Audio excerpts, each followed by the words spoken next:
When I was 9 years old, I had my first violin lesson. It was love at first sight. From that moment on, my one and only dream was to become a violinist and share music with people around the world.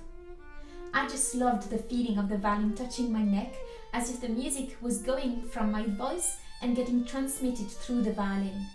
But what I loved most about it was playing to people. Even when I had no idea how to make a nice sound, I was running around the house with my violin playing to anyone that would listen.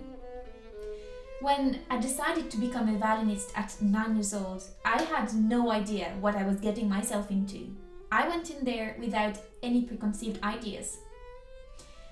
I was very quickly hit by all the judgment that you can find in every artistic and competitive environment, like classical music. Judgment is something I struggled with very early on, since my teenage years up until now. Judgment can change who you are, the way you think about yourself and the way you behave. At school, one of my teachers said I'd be lucky if I even found a place at the back of an orchestra. One compared me to a Barbie doll. Later, my classmates laughed about me making videos on social media. These things started to affect me, and I started to believe that the image people had of me was the correct one, the realistic one, and that all the dreams I had for myself in my head were silly or delusional. To give you a concrete example, when I was younger, I used to tell everyone I wanted to become a violinist and give concerts around the world. But from the age of 15, I changed my reply to, "I'm not sure," by fear of being laughed at or told that it was pretentious or unrealistic of me to say that. Judgment is everywhere, but it is especially present in artistic industries. It's also something that can worsen when you decide to do something new, to take a risk, to find your own voice. I did it to reconnect with my first idea of what music was all about: sharing, connecting, and inspiring. Despite being harshly judged, I'm really glad to have gone through this journey of fighting hard to keep doing what I felt was right for myself, even if that meant getting criticized and laughed at. It's allowed me to make some of my biggest dreams happen.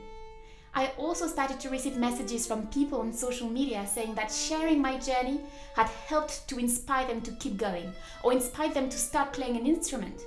This made it all so worth it.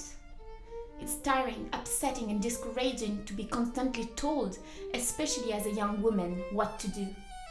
But there's something I realized that I wish I knew before, and that is that people's vision of you, the way they see your future, is a reflection of themselves and not you. Judgment never stops, and it can be hard to overcome, as it is often easier to listen to others instead of trusting yourself. But what you will receive in return of going your very own way will make you so happy that it will have been worth it. I hope that by sharing my experience and how I have overcome these difficulties, I can inspire greatness in others, especially young women, to go after their dreams too. Greatness for me is taking the risk to be yourself, and music inspires that. I love that TCL is inspiring so many people around the world.